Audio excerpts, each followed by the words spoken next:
c'est à vous. Merci beaucoup. Je pense qu'il est temps de dire la vérité.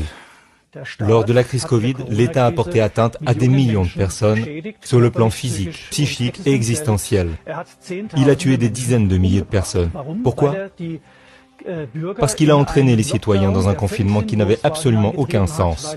Parce qu'il les a entraînés dans ce que je considère comme une campagne de vaccination criminelle. Avec un vaccin dont on sait qu'il n'a qu'une utilité marginale et un énorme spectre d'effets secondaires. L'État s'est laissé entraîner dans le sillage d'un énorme réseau qui a subi une pression massive pour que 4000 brevets Covid soient enfin rentabilisés, quel qu'en soit le prix.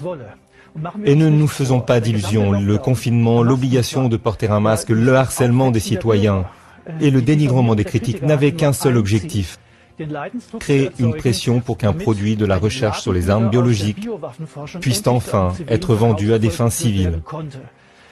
En somme, cela ne peut être considéré que comme une attaque contre la population civile exécutée par l'État.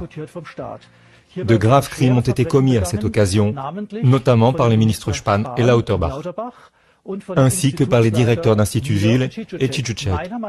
Je pense que nous devons parler de blessures et d'homicides par négligence.